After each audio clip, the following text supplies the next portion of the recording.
I feel like I'm an authority to talk about Big Time Rush because back in 2012 I was James's worldwide girl. My concert experience. August 8th, 2012. I would occasionally scream, "James, I love you," with the unrealistic expectation that he would actually hear me. Why is this written like a fan fiction? He came around and looked up and saw me. I saw his eyes move to left and right. He was reading my poster. He was reading my poster! 10 plus years later, Stephen Kramer Glickman, aka Gustavo Rock, sent me this very butt pillow. I don't know how that happened. And I recreated fan fiction on this channel back when probably none of you were watching, but I still find it really funny and I need an excuse to show you this clip. Kendall's Adam's apple bobbed quickly. I know, his voice husky and deep, as if it hadn't been used in days.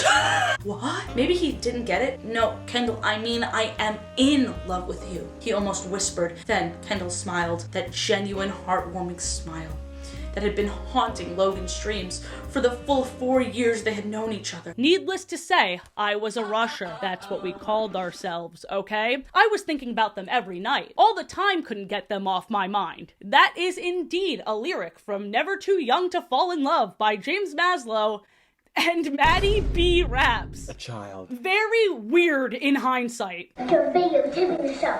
On you.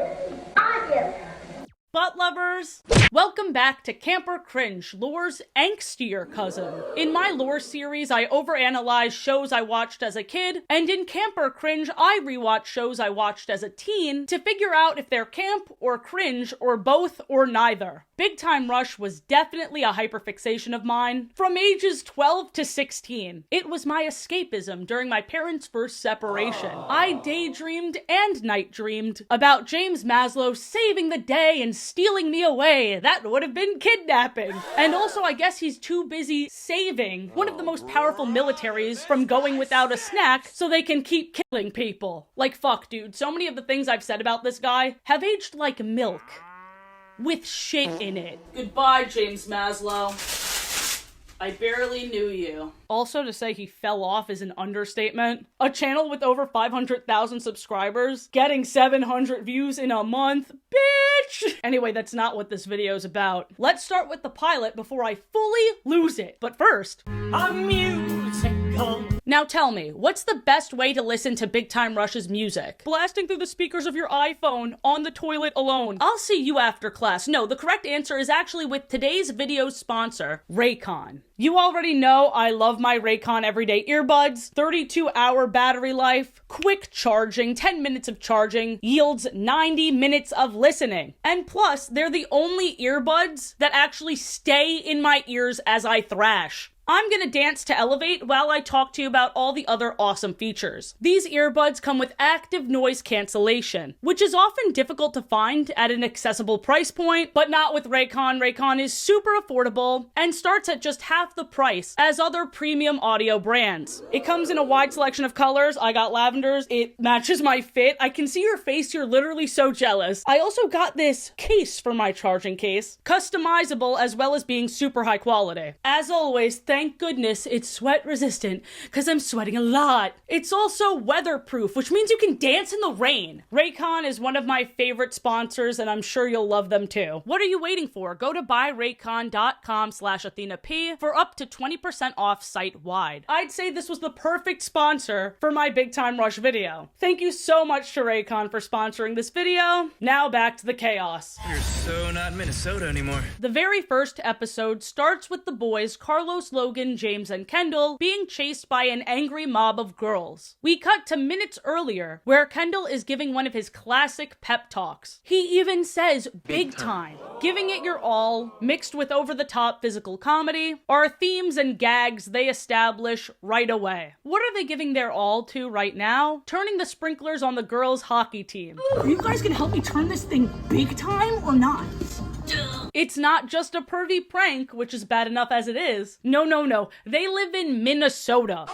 I'm so cold that I can use my nose drippings as a pair of chopsticks. I'm so cold that I'm shivering. Snow is on the ground. These girls are freezing. Before we move on, they establish things right away about our 4 main characters. They're all hockey players. Logan is the last one to join in on their stupid ideas. Carlos putting on his helmet. James being a prima donna, combing his hair, and talking about how he's going to be a famous singer before delivering this riff. Tracks up my Boo! You stink! His singing is very stuck in his mask. Dude needs to raise his ya. Raise your ya.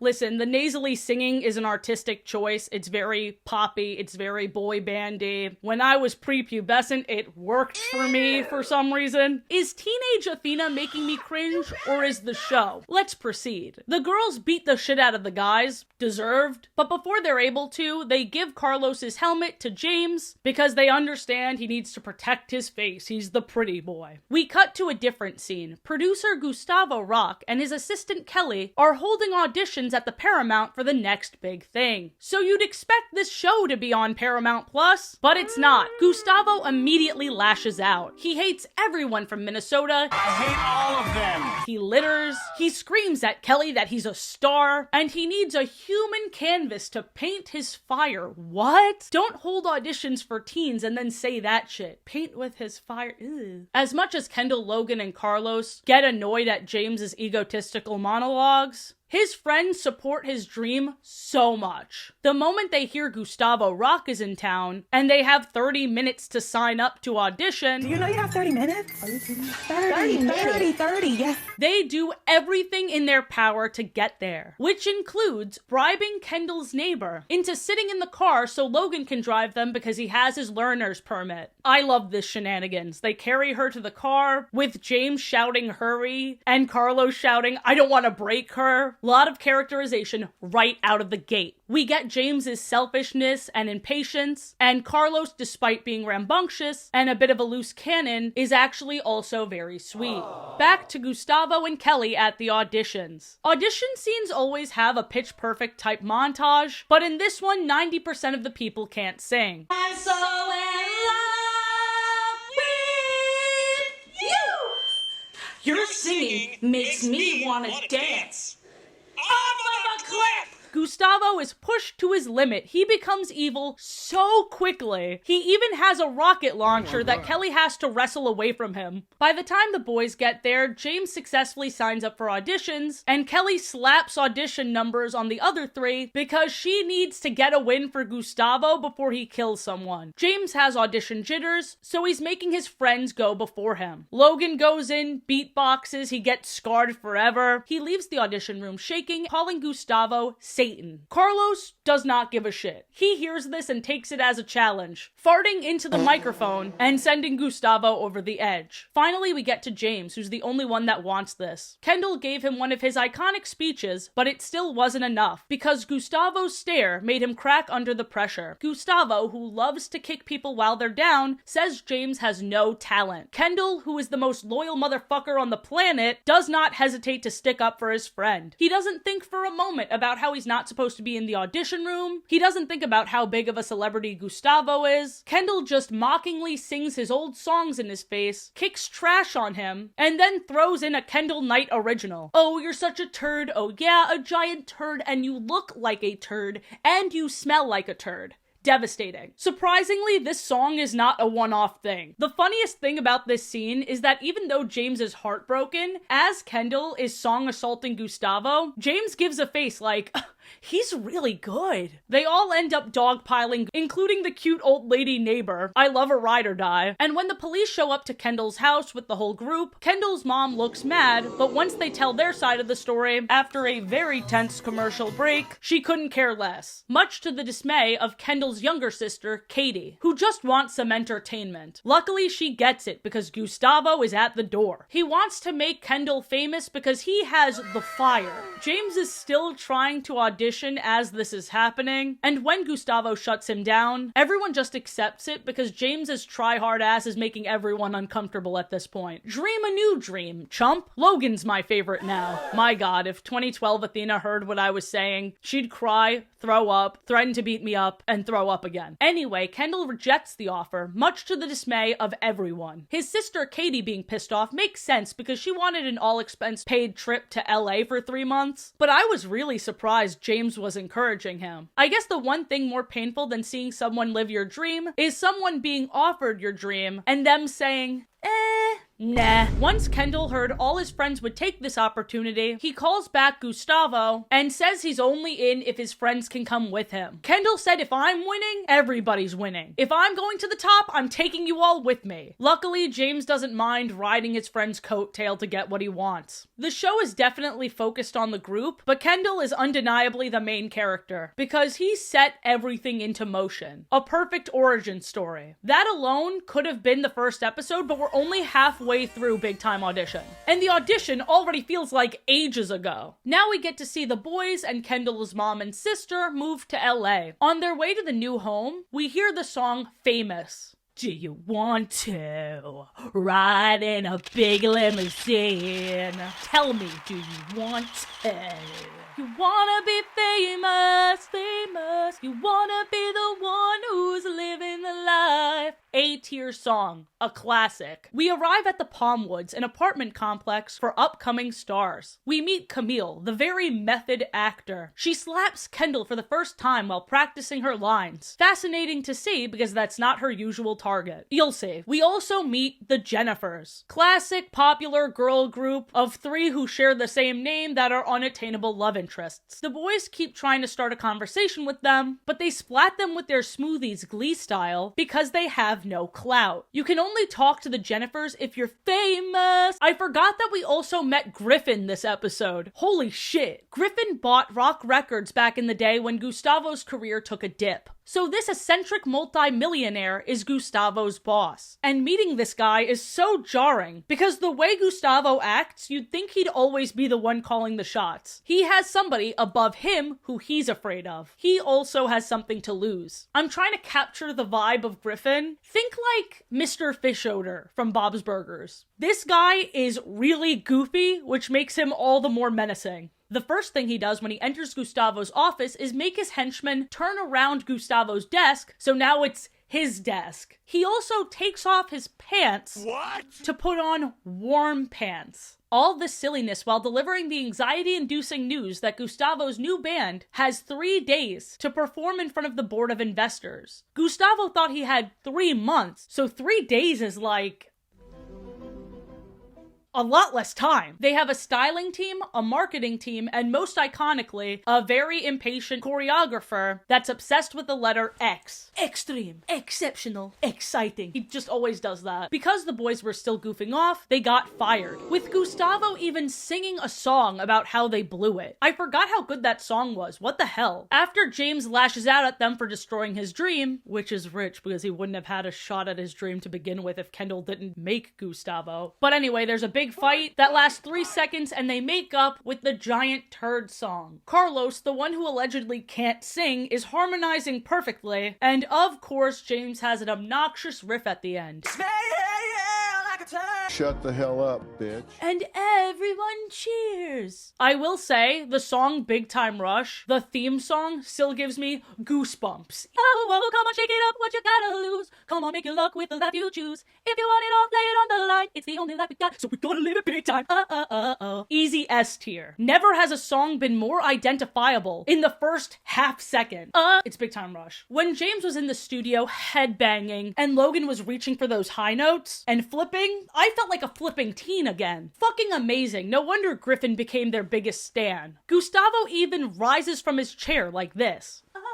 The pilot might be the best episode of Big Time Rush. I'm not even joking. It establishes almost everything. Gustavo's nickname for the boys is Dogs. And I forgot that this originated with the guys mentioning an old interview Gustavo did for Rolling Stone where he said he can even make a dog famous. So now they're his dogs. Seeing Gustavo ease up and even smile at them after they worked so hard. Dude, I don't know. It gets me, okay? You'll see that Gustavo really needed a found family. I really see how I got hooked. Unlike with other camper cringes for shorter series, I'm not breaking this down episode by episode, but instead I will be discussing different arcs, starting strong with They're codependent! Run! People can argue that Kendall and Joe are the main couple all they want, but they're wrong, okay? Because lomille, these two toxic motherfuckers were so much fun to watch. Let's get one thing straight, okay? They had the most kisses. They were by far the most charged. This is how I watched all of their kissing scenes when I was 13. You see how intensely they're kissing and how his hand goes under her cardigan? That's called sex. On top of all that, Nickelodeon did not allow open mouth kisses on their channel at this point. But Logan Henderson and Aaron Sanders just didn't care. Their mouths were constantly open, and so was mine watching this. I was like, this ain't no rated motherfucking PG shit. This shit rated porn. Camille is the over-the-top actress slapping people, cheating on people. We'll get to that later. Everything about her seems like something little Athena would have hated, but I didn't. Through this rewatch, I realized, oh, I had a crush on her. And little Athena didn't even realize that Aaron Sanders also played Quinn on Zoe 101, whose relationship with that Logan I was also obsessed with. Zoe 101's Quogan, terrible ship name, was a great example of enemies to lovers. What trope does Big Time Rush's lomille fall into? At first, Camille was openly pining for Logan, who always dismissed it. First seen in episode 3, Big Time Crib. Oh, our little Logie. So pessimistic, so scared of everything. And so hot. Okay. This is also the episode where Logan learns to take risks for the band's dream apartment. That swirly slide will never not make me jealous. But I don't think it was a coincidence that the entire episode Logan was a nervous wreck before he was the one to pull the trigger, saying yes to the construction workers who aren't even supposed to be there, demolish their ceiling much to the dismay of the landlord, Mr. Bitters. Even Kendall said no, that's going too far, but Logan surprised himself by going for it, foreshadowing his freaky on-again, off-again with Camille. This dude just loves chaos. He's scared of it, but that's why he likes it. The episode Big Time Crib was also the first time we saw James's alter ego, Bandana Man. I thought I forgot the context for this, but turns out there is none. This show just loves nonsensical bits. James, as Bandana Man, uses the power of acting like an unhinged maniac to scare Mr. Bitters into a supply closet and then lock him in there and forget about him. Just had to mention that while we were on the episode, but back to lomille. Episode 5, Big Time Love Song, is when all the guys were fighting over Joe. Who's gonna talk to the new girl first before Kendall even... Hey! James calls as he sees his best friend was already there talking to her. Kendall! James whined as he watched Kendall smirk and make some really cool little bow in front of her.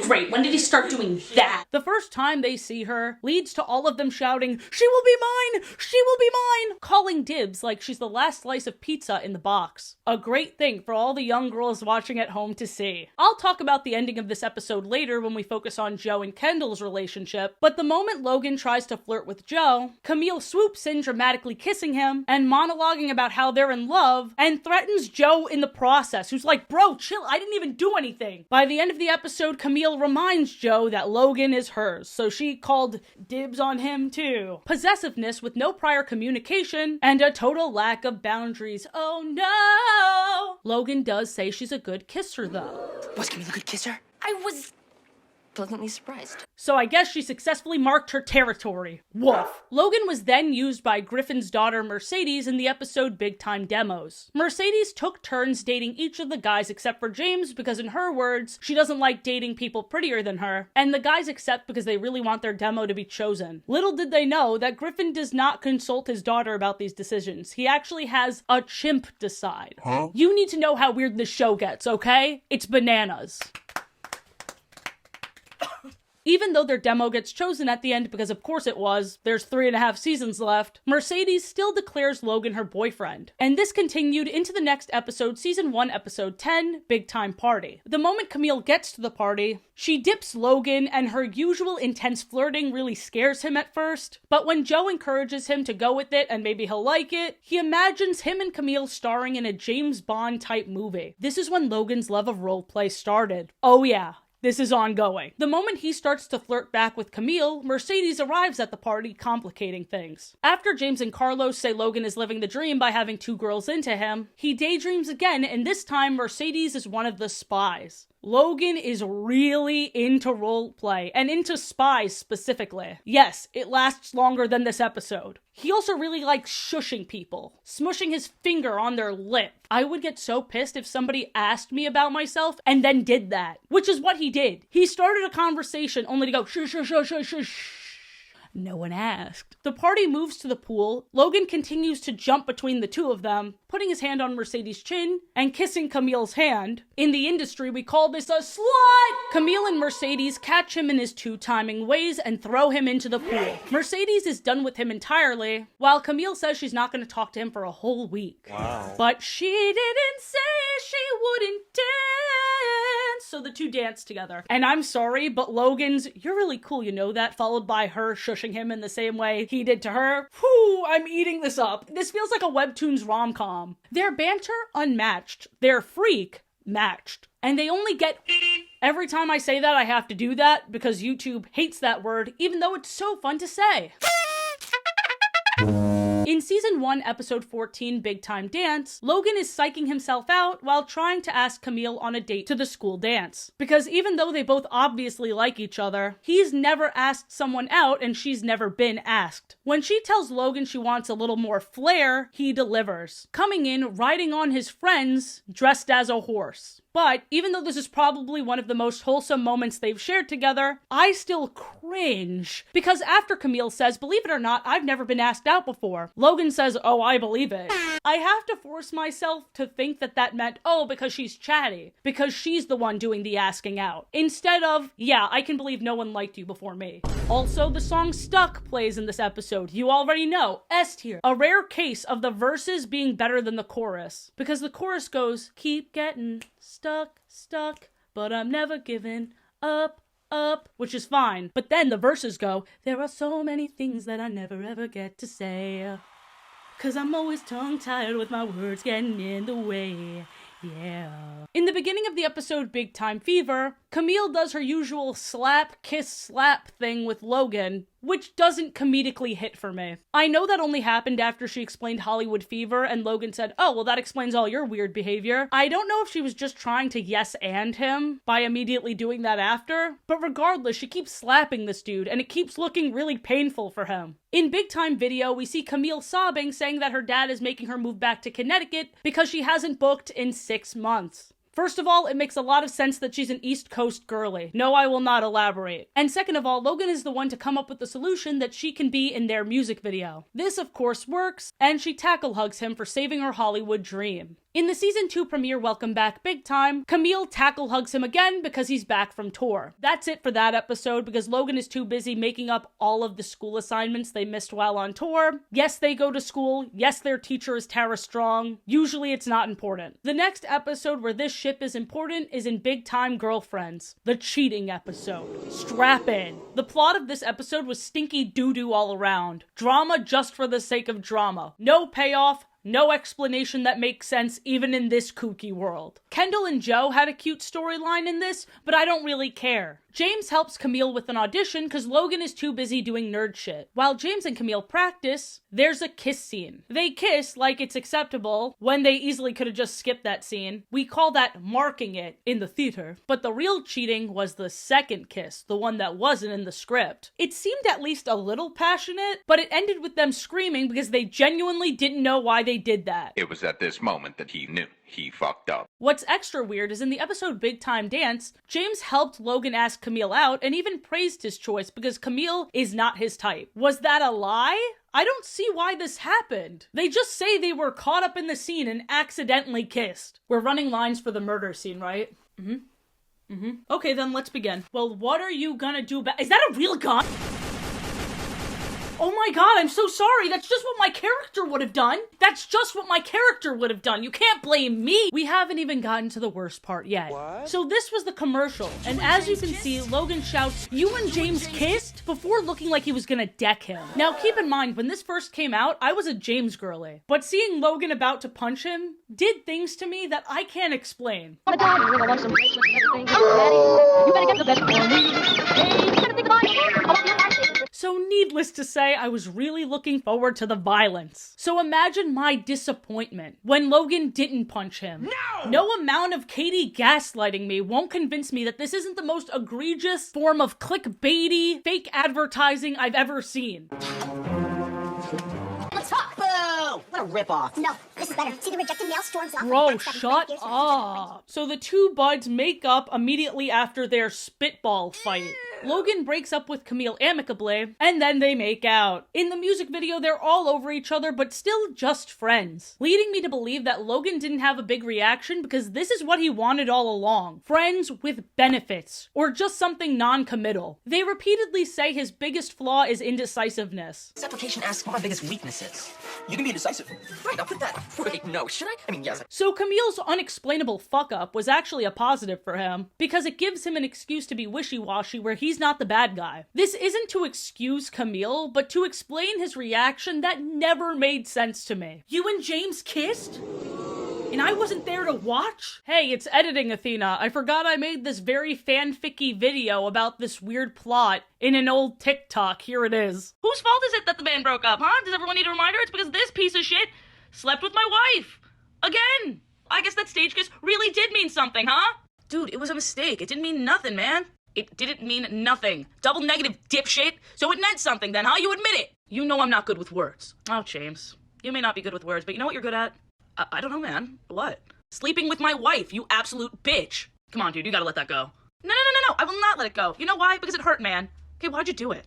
You wanna know why? Yeah, I do. I'm kinda curious now at this point. You really wanna know why I slept with your wife? Now I'm kinda losing interest. It's because it was the closest I could get to you! But no amount of fun subversions I do will ever be as random and flat out stupid as the end of this episode, where James fucks a tree? What? There was a dip in quality after season 1, to be sure. Also, controversial opinion, Boyfriend is a B-tier song. Don't get me wrong, it's catchy, but these lyrics are next level atrocious. Let me take a little moment to find the right words. So when I kick it to you, it ain't something that you heard. And then, not to mention the chorus, we have, "Don't be scared to come, put your trust in me." Don't be scared to what? I don't trust that not even a little bit. In Big Time Crush, Logan and Camille flirt a bit before Logan bumps into and has a crush on the new girl, Peggy. Why is he dressed as a grandma? I hear you screaming at me. Okay, well, he's dressed as a grandma because of their elaborate plan to try and get Carlos a girlfriend. That failed because Carlos punched Granny Logan instead of purse snatcher James. Does that clear up the confusion?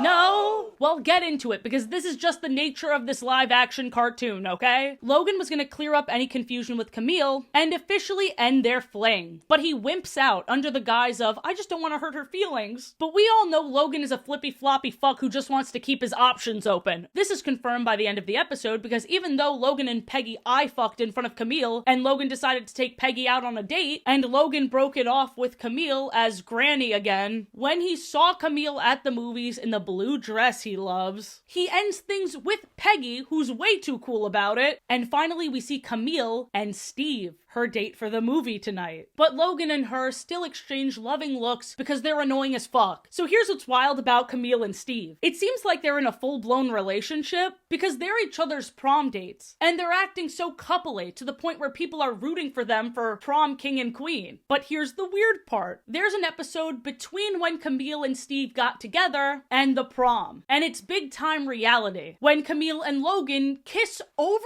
10 times super passionately. So she cheated again. That's wild. So you can argue that maybe Steve and Camille weren't official yet, but by the prom they definitely were, right? So Logan, who doesn't want Camille to win prom queen with Steve, because that would pretty much solidify them as a power couple, who are pre-engaged to be engaged, as he says, and James is confused. He asks, does this mean you like Camille again? Logan straight up responds, I'm not sure, but you can't win with Steve. Bruh. Dude just wants her as an option. He just wants her as a fuck buddy. He doesn't care that she cheated because he's just not that into her. But once again, Camille cheats when she ditches her prom date to ogle at her ex and help him with some shenanigans. And look at poor Steve's face when he realizes what's happening. Lomille is a ship made up of bad people. They're meant for each other. Tale as old as time. In season 2's Big Time Rocker, Logan was interested in Lucy for half a second until Camille came in with a bob wig, Russian accent, and trench coat doing spy moves. She's just getting into her latest role, and Logan loves roleplay. They cannot be doing this shit in public. His fantasy goes so far that when he sees her out of costume, he's visibly disappointed. And he encourages her to play the role even more. You have to become the role, he says. It would be weird if I like this character more than you, right? He says. Even after Camille steals $10,000 from Mr. Bitter's safe because it's what her character would have done, as freaked out as he is, he's still lustful, which is not as fun as saying the word but YouTube hates that word. As much as I hate whatever's going on between these two, but give me more. In Big Time Secret, Logan turned into an axe-wielding maniac because he thought Kendall and Camille were going out. So, he does care. Yay! But if it was just a kiss, would that have been different? Turns out Camille and Kendall were just figure skating, which is just as bad to Carlos and James, because they're hockey players and they hate figure skaters. There was a whole backstory, okay? I thought Logan would join them in their rage, because haha, but when he hears the truth, he says, I'm all better now. He really did not want Kendall and Camille to date. Editing Athena again, I just found out they had this Big Time Rush on Ice event very recently, just this past December, and I hate to be focused on views, but that's kind of my job. I'm really surprised this only has 18,000 views considering they have 3 million subscribers. Was it just the band fading into obscurity? Or do you think without all their controversies, they would have been received better and by more people? So when will Logan and Camille be official again? Never? Actually, they rekindled officially in season 3's Big Time Returns, when the boys get back from tour again. At this point, they are famous. Logan is super bummed Camille won't tackle him, like she usually does, and everyone's like, just talk to her, but he's letting his fear of rejection get in the way again. Bob the maintenance man had to meddle in their relationship for them to make any sort of progress. He was the one holding Camille back, saying Logan has to be the one to initiate. You are always the one to initiate. This time, I want things to be different. So they meet each other halfway, both in the relationship and also in this tackle. Have I mentioned they're freaks and that they're meant for each other? Is what I would say if they didn't immediately go back on this new year, new me bullshit. Just an episode later in Big Time Double Date, they're fighting again. Logan pulls away, saying they need to see each other less. Honestly, it was more level-headed than that, but I'm sure that's what Camille heard. Especially when he throws statistics in her face, which is very condescending. So Camille agrees to go on a date with Jet because that's a totally normal reaction. She's cheating again. Logan looks for his scientifically perfect date, and before landing on the girl version of him, he made a robot with the sole purpose to love him, before rejecting it. And the robot even cries, and I'm sorry, I feel bad for her. When the robot takeover happens, she's gonna attack him, and I'm gonna cheer. Camille and Logan go on a double date with their dates and make out right in front of them. Yep, they just make out in front of everyone. And we even get this line. Why do you think we break up so much? Probably because we like making up so much. I'm calling the police and they're getting a life sentence. You can't have both women. You got one wife! Joe's first appearance was in episode 5 Big Time Love Song. All the guys fall for her and all of them get a chance to try and flirt with her except for James, who has a severe allergic reaction to Barracuda man spray, this world's version of Axe. It's really wild because at first the guys are complaining to James that he always gets the girls. So karmic justice against pretty people had to happen to take him out of the running. Joe is truly down to earth and doesn't enjoy drama because as all of the guys are serenading her with one of the best songs any kind of guy, S tier. She says she has a boyfriend even though she doesn't because she cannot deal with this every day. At the end of the episode, there's this really pretty curly-haired brunette that the guys fall for just as easily. Kendall continues continues to pursue Joe as just a friend in the episode Big Time Break. Kendall's sister Katie encourages him to home wreck, and I don't know why. Doesn't she have a boyfriend? Yes, and it would be wrong of me to ask a girl out who's already taken. Right? Oh, please. Hey, Joe!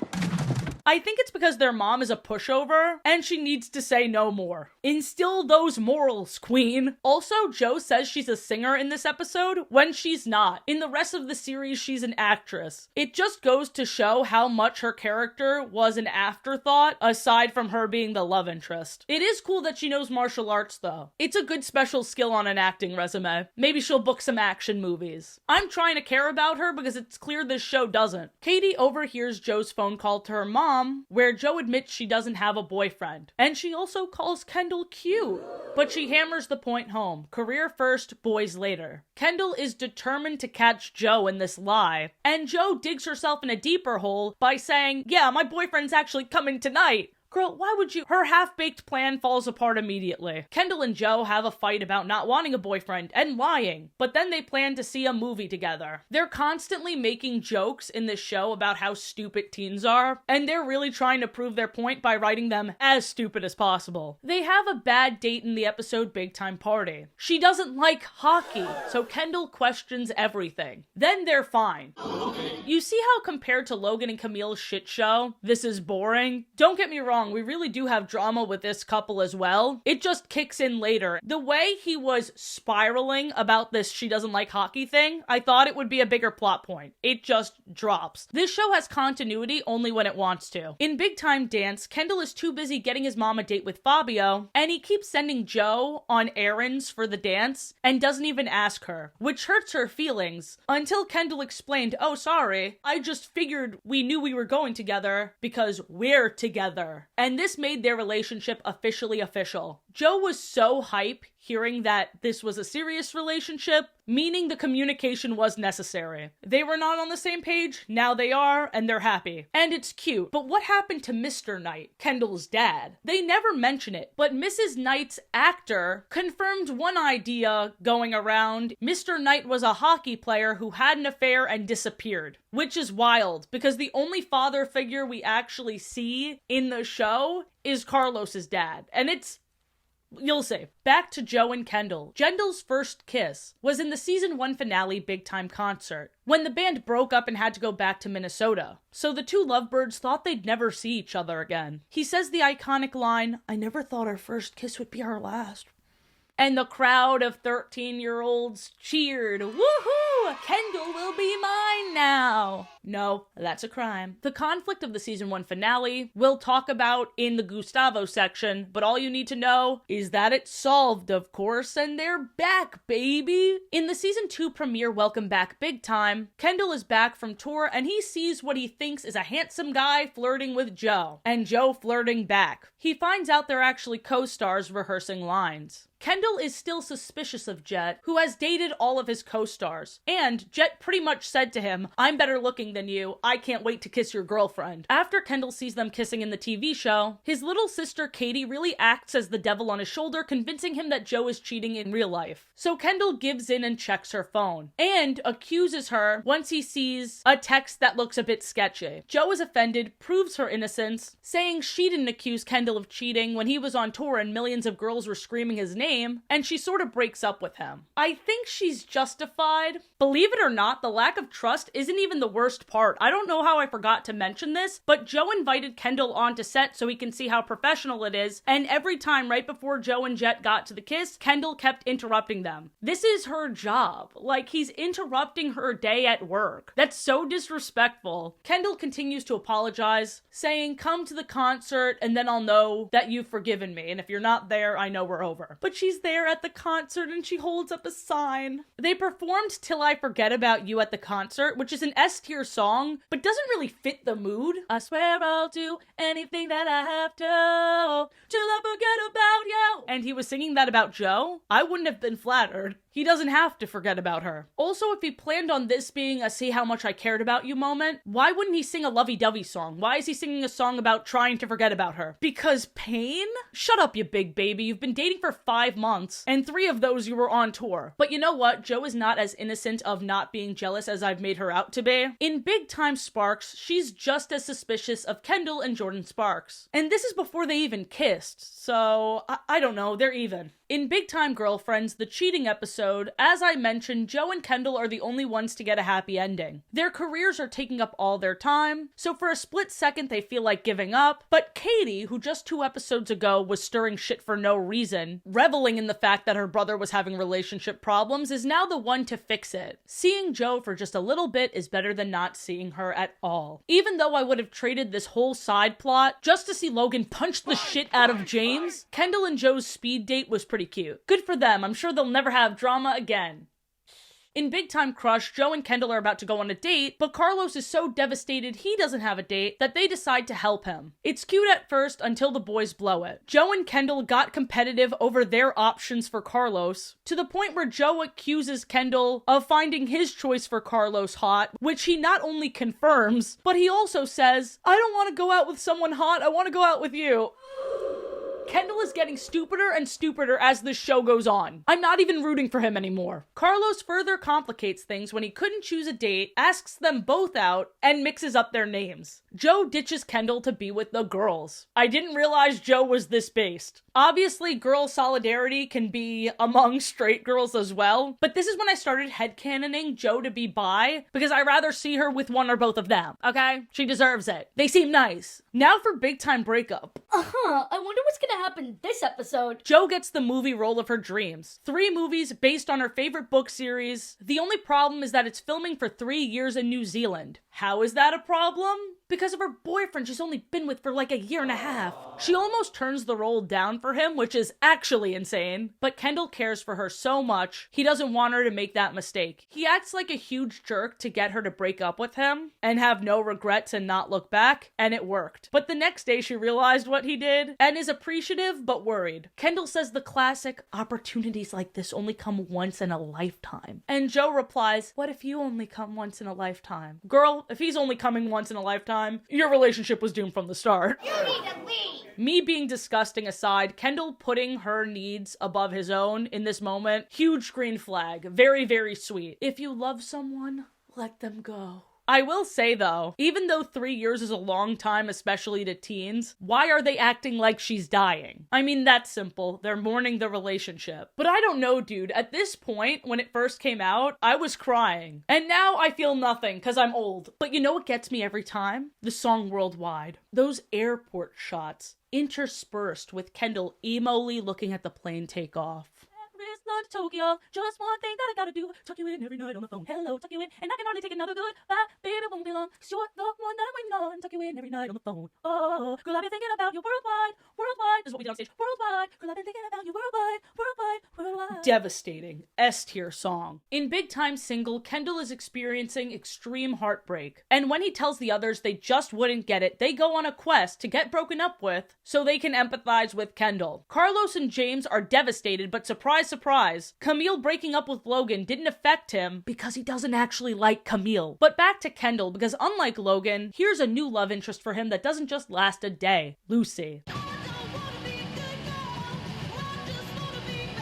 Lucy's first appearance was in the episode Big Time Rocker. When I was first watching this, I also had a crush on Lucy. And I think I was more aware of that one than I was with the Camille one. But I think that James' obsession overshadowed any sort of self-reflecting. I was in deep denial. Look what this says. Look what this says, okay? While Carlos and James tried to woo Lucy, Kendall said he wasn't interested in trying because he just got out of a really big relationship. And that's why you'll get one. But when Lucy called Big Time Rush's music cute and not rock, Kendall got really defensive. He needed to prove her wrong. Even though Big Time Rush makes pop music, she's right. They're not rock. Even their rock song, paralyzed isn't rock. It's just kinda controversial. Also, the overall message is the same as the song Stuck, which is just a better song anyway, so C tier. I can't put it all the way in F because it's still catchy. Anyway, the only other Kusi moment in season 2, that's their ship name, is at the finale Big Time Move, where she showed up at their See You Later concert that they always do before they go on tour. And literally all that happened is she winked at him and he was like, hee, she winked at me.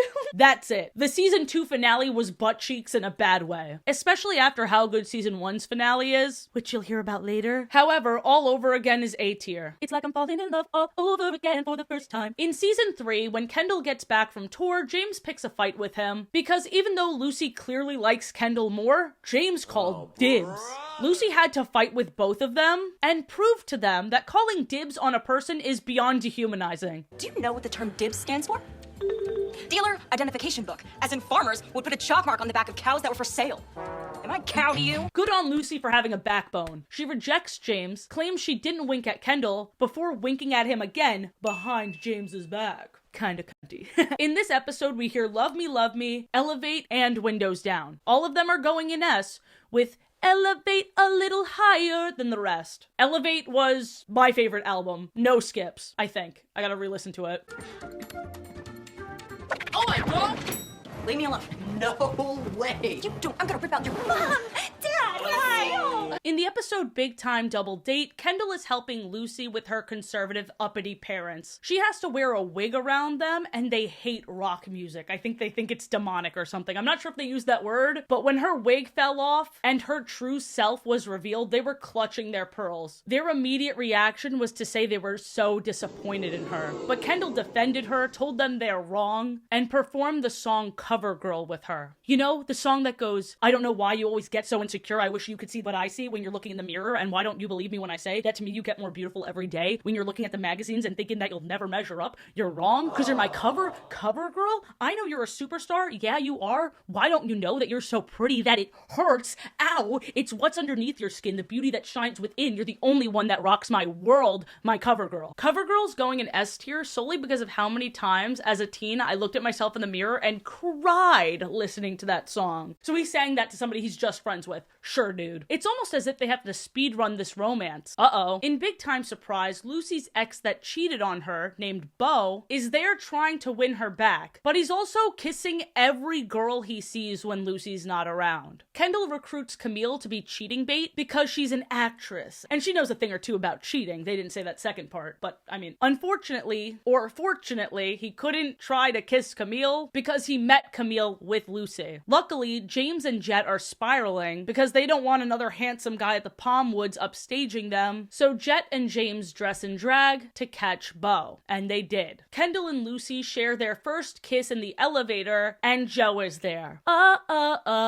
Dude, this cliffhanger had 2012 Athena so angry she was making gifs of herself. Something you know I did often if you watched this video. Back in the day, I was rooting for Lucy because I just wanted something different to happen. I feel like every time this trope happens, the person who's making the decision always goes back to the person they have more history with, which makes sense. But let's pretend this really is a big time decision in the episode, well, you know. Joe explains that she's back because the first movie tested so badly, they burned down the theater and canceled the other two. I think this was supposed to be funny, but put yourself in Joe's shoes for a moment. Your dream job crashes and burns. That's heartbreaking. And the one thing you're looking forward to is seeing if you could rekindle the relationship you sacrificed for this dream job that flopped. And you see him kissing somebody else.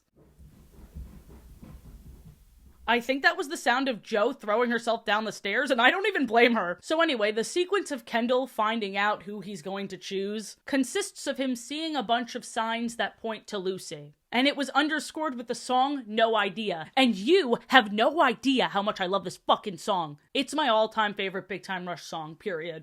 I'm standing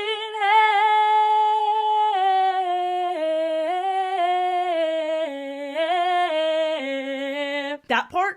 Fuck. Back to the decision, it played out exactly like Miley choosing between Jake and Jesse in Hannah Montana. She got Jesse's headshot, swept away by the wind, falling right into her lap. but she felt disappointed, so she chose Jake, which didn't end up working out for her, but that's a whole other story. But like I said, Kendall did that same fake out. A bunch of Lucy stuff, so he's gonna choose her, right? Wrong. I don't know how I was tricked again. And honestly, it makes sense that he didn't choose her. They kissed once. It was their first and last kiss. That compared to an over year-long relationship, yeah, go with Joe. Congrats to Joe? Question mark? Because in the next episode, Big Time Babysitting, Kendall accidentally called Joe Lucy. It's not that, Lucy. I am cringing. My name's Put Joe. that on the cringe counter. And this was right after she expressed that her feelings were hurt after waiting a day to see if he wanted her or not. Which, yeah, dude, all her feelings are valid. But somehow he just says, "Can we just start over?" And that works? How? So after this, he better be a perfect boyfriend. Do you think he will? In the season 3 episode Big Time Rescue, Kendall pressures Joe into helping Carlos. They have to show him how toxic his relationship with blonde Jennifer is. The entire time, Joe and Kendall lecture about compromise. Meanwhile, all the examples they show is just Joe doing whatever Kendall wants. And then Kendall demonstrates breaking up with someone. He does not let Joe in on this. He just opens the door, very seriously breaks up with her, and slams the door on her face. Joe, for whatever reason, takes him back because she got even. Oh, this is gonna be good. She gets back at him by making him wear a pink sweater. That does not sound even. We haven't seen Lucy since the decision, but she comes back season 4 in Big Time Scandal. She released a song about Kendall, and the only parts we hear of the song are, "You dumped me for her, you gave me your word, you kissed me in an elevator, then you said see you later," and there's also the spoken word part that goes, "You dumped me for her?" And I want to hear the full song. It's actually a crime that they didn't release it. But anyway, they keep referring to it as getting swifted. Lucy agreed that she didn't want to drag the other boys down with him, so she says she's not going to release who the song is about because she doesn't name names. But then Kendall couldn't just shut the fuck up and said, "Oh, by the way, the lyrics aren't actually accurate because we never dated." The entire time, Joe was there trying to get him to stop talking, but he didn't listen to his current girlfriend just to mansplain to Lucy what dating means. Listen, I know you don't understand what love is because you've only been in 1.25 relationship, one with a serial cheater and a nice smooch from me, but let me explain it to you with my girlfriend by my side. You see, love. So Lucy decides to tell everyone it's Kendall. Now their new plan is to Kanye West her. They're gonna be anti-Semitic? No. They're gonna go to the Grammys but bring their girlfriend naked? No. Stop. They never should have called it that. But what they really meant is that they're going to interrupt her. You know, Swift and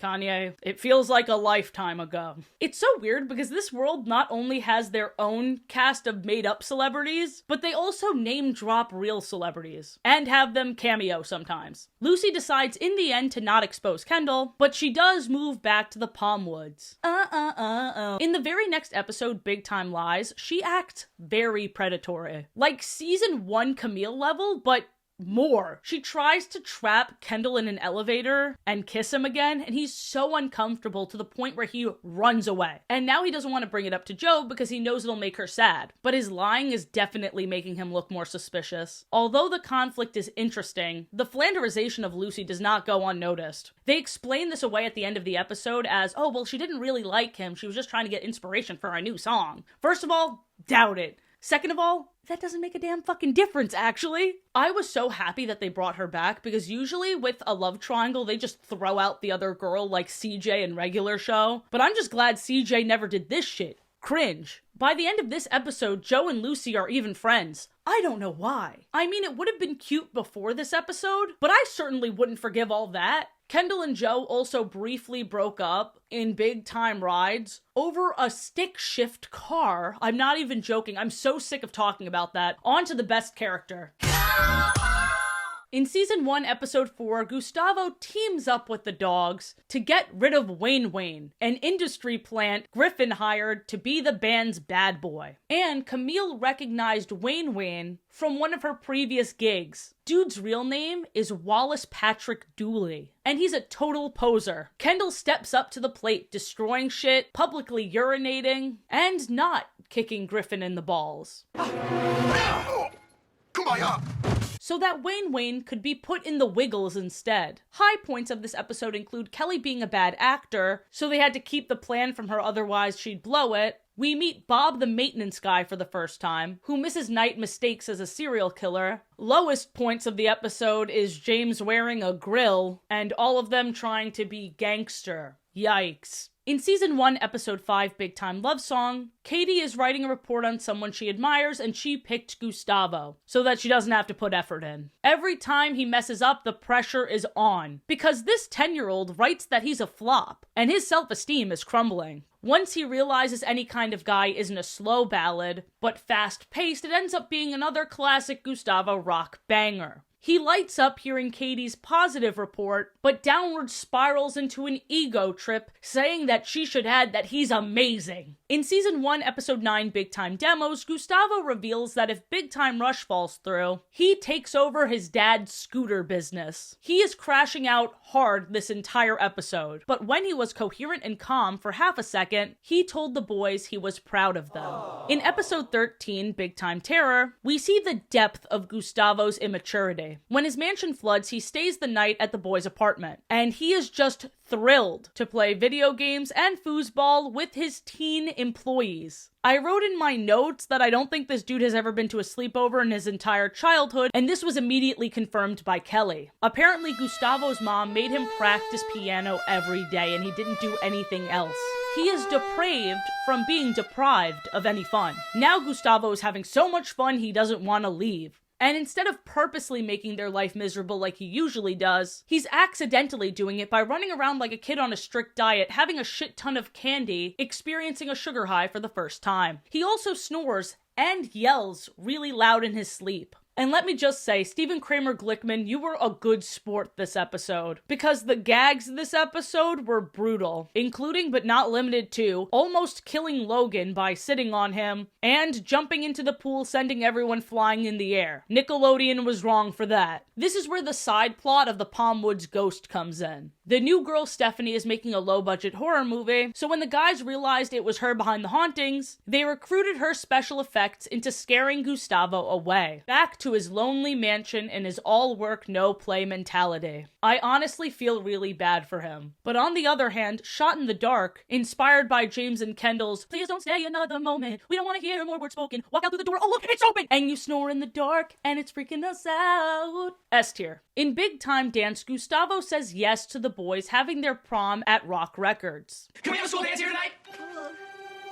Sure. Come on, please.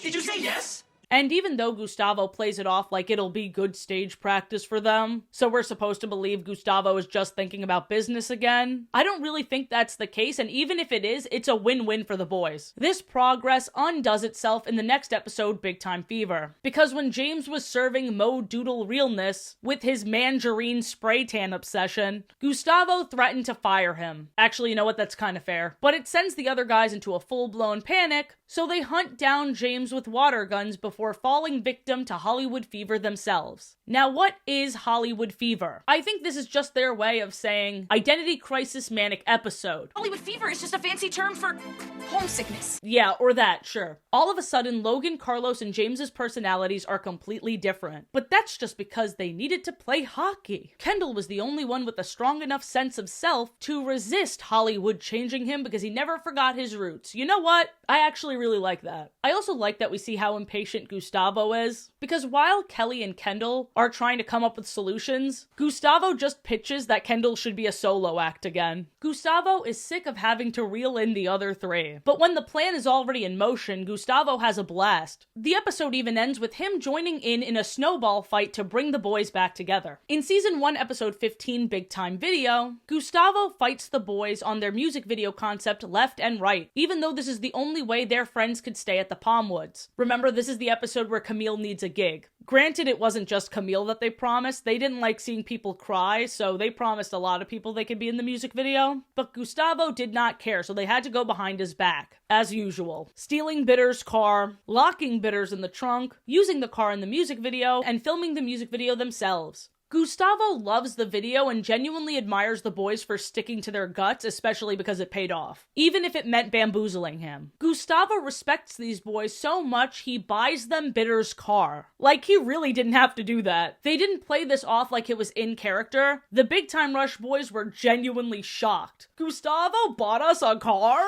Now let's get into Gustavo's nemesis.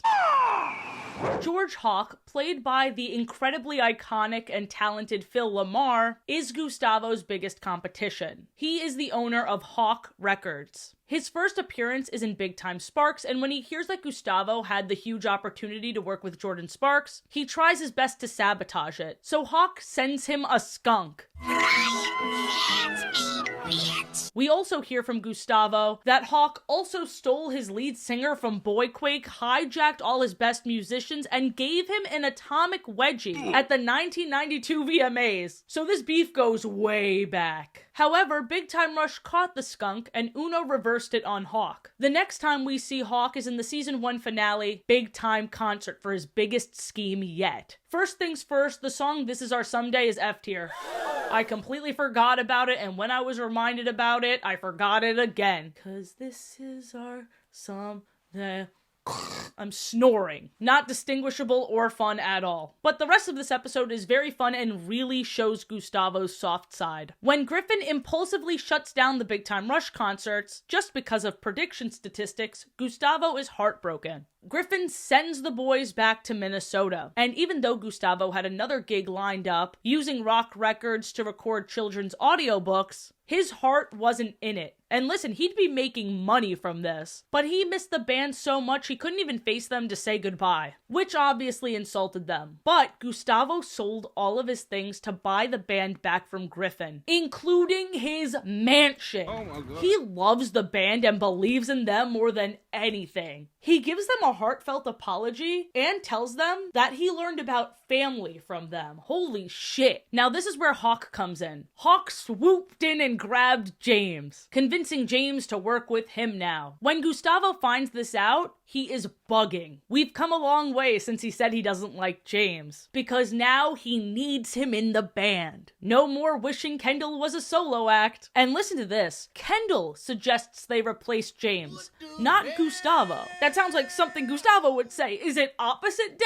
No. This episode is just bringing the drama in a realistic way. Before this, it feels like Kendall would never suggest that, but the series of events convinced me otherwise, because he doesn't want to let his other two friends down. And also his boss that just sold his mansion for them. The audition for James's replacement, just like in the pilot, are very bad. They decided it'll just be the three of them, until the "Oh, You're Such a Turd" song summoned James. They love that song, they truly are teenage boys, even though they're played by 24-year-olds. Hawk kidnaps them, but they break free and make it to the concert. It goes really well. Griffin buys them back and buys back Gustavo's mansion for him, and the tour is back on. The last time we see Hawk is in the season 2 episode Big Time Superheroes. And I just think it's criminal that they didn't use this character more. Speaking of criminal, he just got out of jail for, kidnapping Big Time Rush, obviously. Hawk comes back in a full-blown Hawk-inspired supervillain costume, and nothing in this show is subtle. He announces,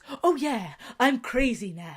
Hawk is holding the hard drive with all their second album songs on it that they haven't released yet. He escapes with his new henchmen, also in bird costumes, by throwing down a smoke bomb. While smoke bombs are a classic escape technique, I would have loved if there was a burst of feathers too.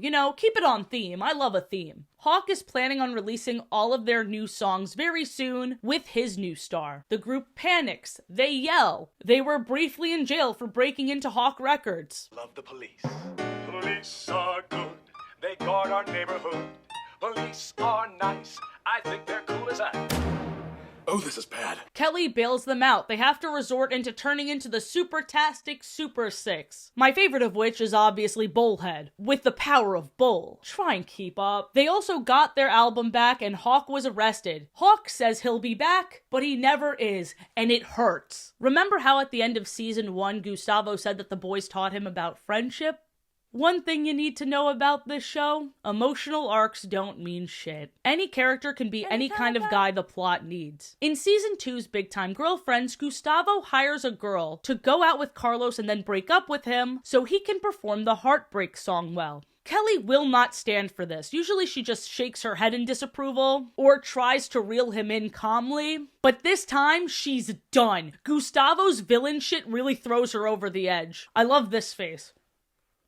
The little, like, twitch. She wants to protect Carlos, so she threatens and follows through with breaking Gustavo's awards. Go Kelly! She's like a second mom to these guys. But the whole Gustavo hiring a girlfriend, how diabolical is that? In Big Time Strike, the guys decide to go on strike because Gustavo keeps electrocuting them. Even though the demands the boys made up get a bit silly, Gustavo didn't want to see eye to eye with them on anything, including just not shocking them. Kelly once again has to be the one to fight him, but he's not budging. He even tries to replace the band with himself in different wigs and outfits. He went through all that work only to come to the conclusion, oh, I need the band for the band. The teen demographic will not like this. The negotiation is completed with a handshake between Gustavo and Mama Knight, acting as the boy's lawyer. I love the side plot of her going on strike against Katie for not appreciating her. She's finally putting her foot down, and I have no choice but to stand. In the season 3 episode Big Time Rescue, Gustavo and Katie are locked in his safe. He doesn't remember his password, but the hint is that it's something he loves. Guys, I might cry because his password ended up being my dogs. Talking about the band. I made it special. Guess what season 2's Christmas special is called? It's called Big Time Christmas. It opens with the boys wanting to get gifts from this big sale, only to see the horrors of what discounts do to people. Obviously drawing inspiration from what Black Fridays used to be like before Amazon. Logan and Camille exchange gifts, and she kisses him on the cheek, which he seems ecstatic about. Keep in mind, this is when they were just friends after the cheating thing. Weird. They were so hyped to gift Gustavo the Christmas gift of pajamas, but Gustavo does not care and doesn't pretend to like them. What a Scrooge.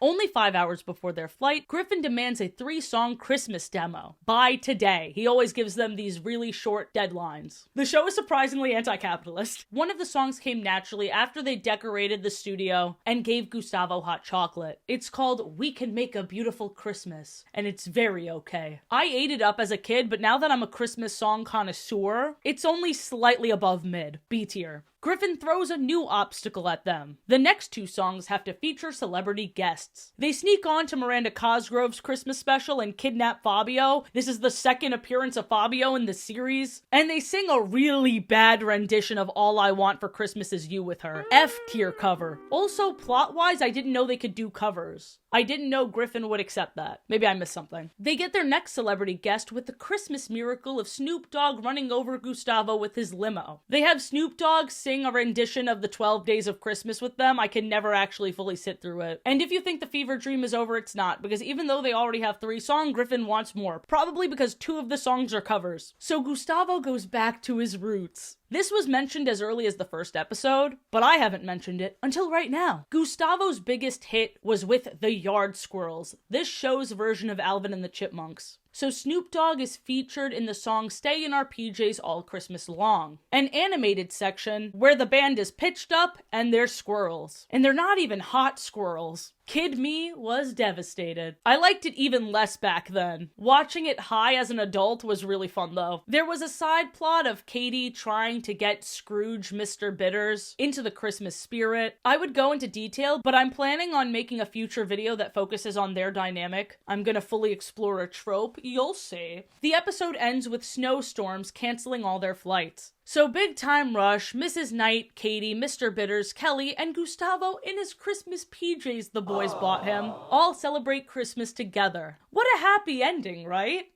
I thought about how weird it must be for the other 3 guys to be away from their families that long. I wonder what their families are like. Well, Big Time Moms isn't a special, but it's special to me, so let's talk about it. Can you guess what happens in the episode Big Time Moms? I'm guessing we meet their mom. Stop smiling at me like that. Here's my mom's reaction to seeing that Lisa Rinna plays James's mom. It's just so cute. Oh, Lisa Rinna. She plays James's mom. No, that's so funny. James's mom, Brooke, is very intense and really hard to confront. She demands that James go back home with her to be the new face and future CEO of her skincare brand. When Gustavo went to argue with her, I thought this would be like an unstoppable force meets immovable object kind of thing, but Gustavo immediately folds. She's scary. We also saw in a flashback how many things James's mom has forced in the past. She made James break up with his prom date, and even more important than that, she gave Logan his name. His name used to be Hortense, but she hated that and demanded everyone call him Logan from now on. They try to perform a Mother's Day song to move her so she'll let him stay, but it doesn't work because it's C tier. It's not really even an official song, so whatever. When they ask why James's dad can't do anything, we hear more backstory. James's mom doesn't get along with him because after the divorce, he got married to someone 15 years younger than her. Kelly's response of, I don't blame her, her being the mom for not talking to a cradle robber, so incredibly real. Thank you, finally someone with sense. The solution to James's mom backing down is by getting the other moms to team up on her, which is really funny. Here we meet Logan's mom, Carlos's mom, and Mrs. Knight is here as always. Carlos's mom is an IT systems analyst, and she loves healthy eating.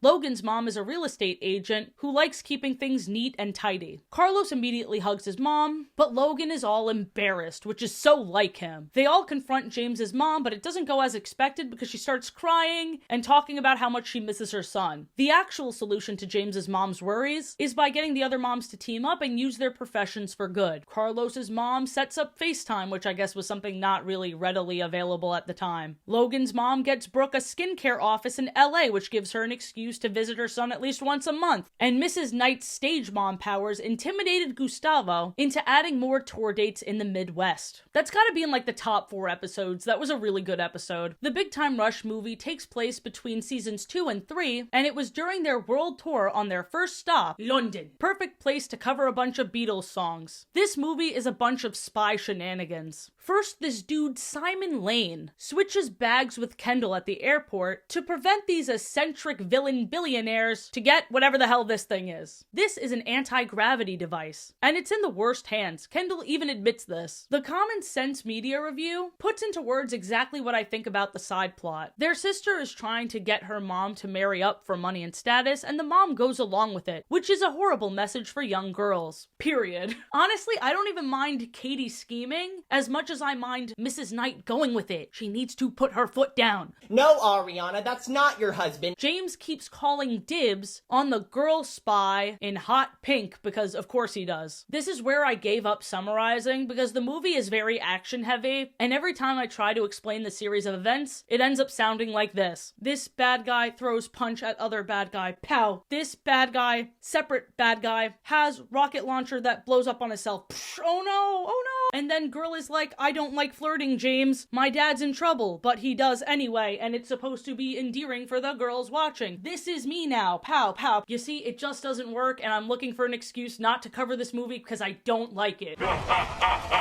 In the beginning, all the guys are constantly humbled by the constant and never-ending competition of this industry. They are rising stars. In the episode Big Time Photo Shoot, we hear about one of the stars of their world, Dak Zevon, a combination of Zac Efron in High School Musical mixed with Edward Cullen. He is super famous. In this episode, Big Time Rush gets their hopes up because there's a poster of them in Pop Tiger magazine. But what they didn't know is that Dak Zevon's picture is on the other side of it. So there's no one that will see them. All that work for nothing. That's showbiz, baby. In Big Time Break, they all need to do separate things for a day because they're getting sick of each other. James is the only one who is still working. James Diamond uses this time to start his acting career. This episode, he accepts acting lessons from Camille. But it's clear that her method approach is just as unprofessional as James constantly flashing his abs. One of my favorite parts of the show as a hormonal teen. I'm cringing so much! Anyway, James does actually book a major acting job because the casting director liked the way he looked, but because Camille was upset about getting rejected, he turned down the opportunity. So like, Remember when he was scolding Kendall for not taking a once-in-a-lifetime opportunity? Now he's doing the same thing. He just turned down being a series regular. Unprofessional attitude, flippy-floppy morals. It is also unfortunate that we got to see just how cute James and Camille are as friends before that episode where they crossed that boundary really quickly for no reason. In the episode Big Time Concert, Hawk offered James his dream life after his friends told him his dream was over. Even while he was down, he didn't want to act cutthroat towards his ex-friends. His loyalty only wavered after he saw them holding new James auditions. What really made James run back to the other guys wasn't just friendship, but also artistic integrity. They photoshopped his face and had someone else recording the songs. So they didn't even really want James. Even though he loved the attention and the stability of a 3-album record deal, he did not sell his soul for fame. Definite character development there. Also fantastic season 1 finale, because in the beginning, Gustavo just wanted Kendall, but now all of them were begging for James. So is James still living in Kendall's shadow? Not anymore. Kinda. Before we talk about James and Lucy being the most forced endgame couple I've ever seen, let's talk about James and Kendall's competition to be prom king. Something season 1 Kendall would not give a shit about at all. But in Big Time Prom Kings, Kendall broke out Joe, who was grounded because of Kendall not keeping track of her curfew, after Kendall pressured her a bunch to sneak out and make it to prom, just so he can stick it to James. Even though Joe isn't really crazy about the whole prom king and queen thing. Like I always say, Joe deserves better. But there is a silver lining to Kendall's shitheadedness in this episode specifically. Joe's dad is in the CIA, and he really punished Kendall. It was satisfying to say the least. Did I mention that this is the episode right before she left? Now for Lucy. In Big Time Rocker, she had to repeatedly reject Carlos and James. And not that she needs a reason for not being interested, but she just got out of a really shitty relationship and she needs to heal. Even though her chemistry from Kendall was obvious right from the jump, where does that leave James, who really does not respect her boundaries? After Kendall and Lucy called off their almost relationship, did they establish a new dynamic between Lucy and James before the finale confirmed it? Barely. By season 4, he just keeps exclaiming, "She will be mine! She will be mine!" She also at first tells him she'd rather eat hair than go out with him. I don't think that's a compliment. Big Time Pranks 2 is probably their biggest moment. Lucy says James is not her type because he's a self-absorbed narcissist. James proves her wrong by sacrificing himself in the prank war. James said he couldn't let anything hurt her. And Lucy was genuinely touched, saying that's the nicest thing anyone's ever said to her. The bar is pretty low. They even share an almost kiss. It feels like this is moving way too quickly. They weren't even friends before this. Let's look at other notable selfless James moments before we get back to Lucy. In the episode Big Time Secret, before Joe came back and when Kendall and Lucy were still a couple, James reveals to Carlos that when they went to Camp Wonky Donkey as kids, Carlos's childhood crush admitted to James that she has a crush on Carlos, but James never told him. Carlos reacts to this news really well. He dives at James, they burst through a door, and he starts slamming James's head against the wall. Hey Logan, did you see that? Carlos's crush, Heather, is played by Liz Gillies. James, Carlos, and Heather are rekindling their friendship at a recreation of their old camp, Camp Wonky Donkey. Yeehaw. They keep doing that. Yeehaw. Heather ends up falling for James, and even though James is super into her too, he rejects her for Carlos. Back to Lucy. James impulsively bought a motorcycle when he heard Lucy likes them. But he can't drive a motorcycle, so he just keeps on lying. Once he shows up for their motorcycle date, bursting through the wall of their apartment, Lucy realizes she will 1000% die if she gets on that motorcycle with him and cancels the date immediately. That's the end of ship name Juicy, right? I think you should know by now how much these guys get away with. In Big Time Tests, Lucy leaves for her European tour without saying goodbye, and James is crushed. He starts reflecting on why he can't have meaningful relationships like Kendall, and at this point, dude, I couldn't tell you. James even proves he's more attentive than Kendall by getting every question right on the friendship quiz, which basically just tests how much you know about your best friend. Kendall gets every single question about James wrong. They of course end up being friends again, because Kendall helps James get over Lucy. Great closure, guys. I love it. In the very last episode, Big Time Award Show, also known as Big Time Dreams, Lucy and James get together and share a kiss. How did this happen? In the episode, there's a pretty solid parody of Kids' Choice Awards called Tween Choice Awards, where instead of getting slimed, you get gooped, and instead of getting an orange blimp, you get a purple rocket. It's funny that they parodied the KCAs because they're on Nickelodeon. Maybe they didn't want to confuse viewers into thinking it was actually the KCAs. Once again, couldn't tell you. We have a one-off villain of Martin Sharkus. Really wish it was Hawk instead. James is very mad when he gets the chance to talk to Lucy and tells her off in an on-camera purple carpet interview. If that's not bad enough, he also tells her off on stage at the award show. On stage, Lucy reveals that she came back for him. James.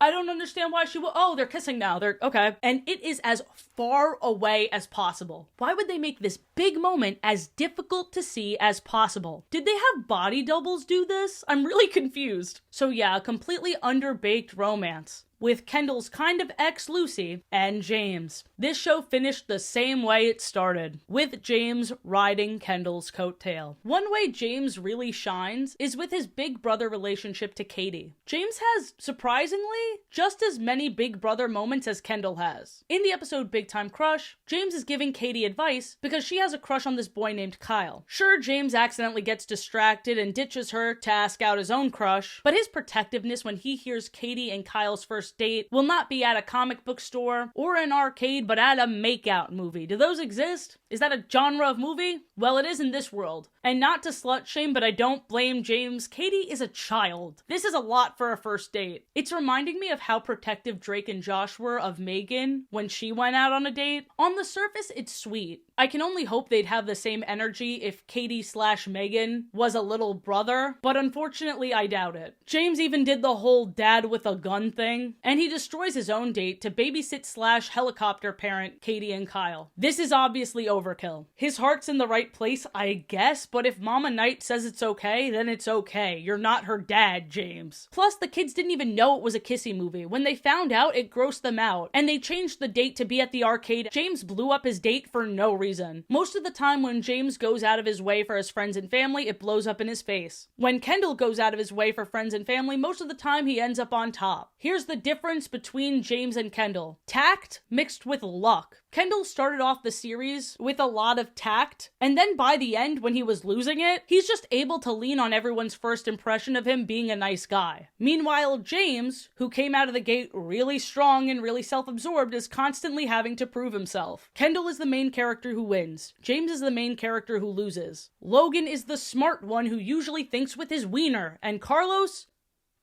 I haven't even finished breakfast and that boy ain't right. We meet Carlos's dad in Big Time Break. They seem like best friends, leaning into each other and doing a little yell and shaking their heads. Sweet dynamic until they keep joking about how Carlos's dad is a bad cop. Dude is incredibly violent. They say he's taken sensitivity training 9 times, but his first instinct is always to threaten and lunge at people. In Big Time Sparks, Carlos throws a cat. It seems like his father's violent tendencies are also ingrained in him. I thought it was just limited to innocent roughhousing with his friends, but no, animal abuse. Nickelodeon is so weird about what they can and can't show. Why did I witness this and a shit ton of feet from other shows and not Logan beating the shit out of James? I really wanted that. Before the finale, where Carlos ditches the Jennifers to date the Spy Kids version of his real-life wife, Alexa Vega, which was very forced, he was obsessed with the Jennifers. He takes out all of the Jennifers in season 1's Big Time Dance, but they demanded him to wear 3 different disguises, and he was very stressed out. But Stephanie likes him for him, so he goes off with her, and I thought that little relationship would last a while, but no, she just disappears after that episode. And in the next episode, Big Time Fever, he's back to swooning over the Jennifers. In Big Time Girlfriends, the Carlos B plot was, as I said, Gustavo hiring a girlfriend for him. To save Carlos from heartbreak, Gustavo and Kelly tell Sasha, the girlfriend they hire, to be terrible to Carlos so he breaks up with her. But Carlos endures so much abuse in this relationship that they end up having to come clean. But then Sasha really does like him, so they go out for real. At the end of the episode, Carlos breaks up with her for not liking corn dogs. This show is deeply unserious. But Carlos is like a lot of you watching right now, and this is an intervention. Do you hold so much value in comfort shows, characters, food, etc. that you lash out at real people and make them feel like trash for having an opinion that's different from yours?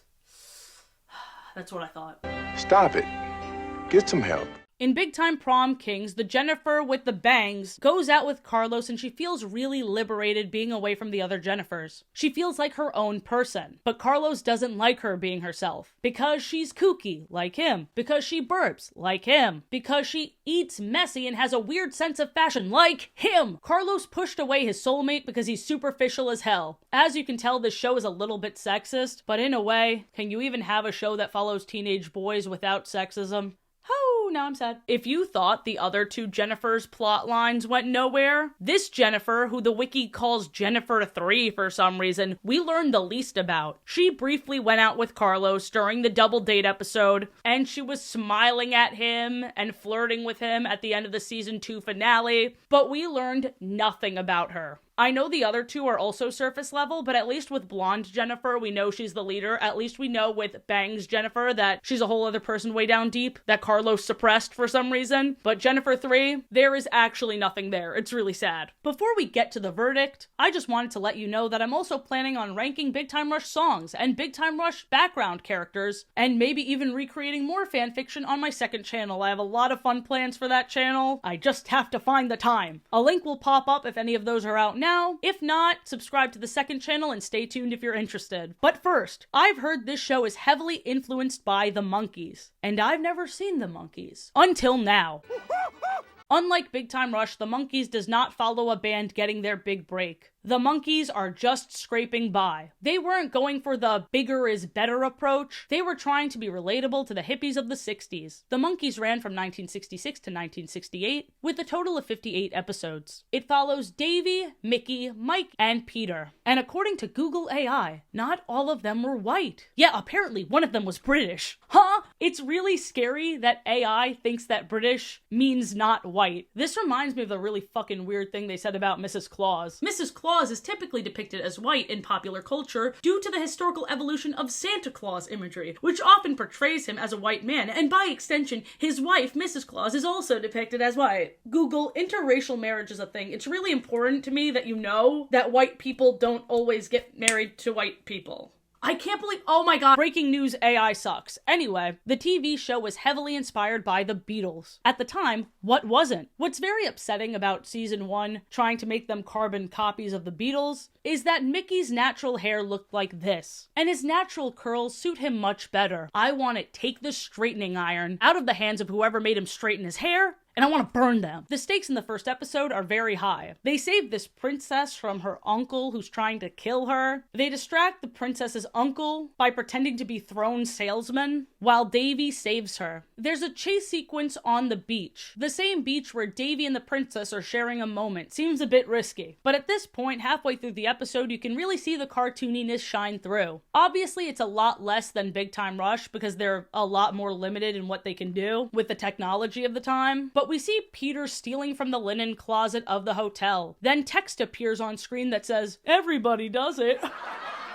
Relatability strikes once again. But then check this out. Look at the cartoony outline of the uncle's henchman in the door. The henchman also falls in a hole in the beach that took them the entire song to dig. Yeah, the beach chase / date was a tiny music video. I will say, in this episode at least, the music didn't play a major role in the plot. So I suspect every episode just throws them into different wacky scenarios with little continuity, but I may be wrong. I had to pull the reins on this because for this video, I just needed to see how it's similar to Big Time Rush, and I accomplished that. But I fear I may make a full video about the Monkees one day. Is there any demand for that? Tell me in the comments, what the fuck do you know about the Monkees? And who do you think my favorite is? Because I already have one. Order in the court!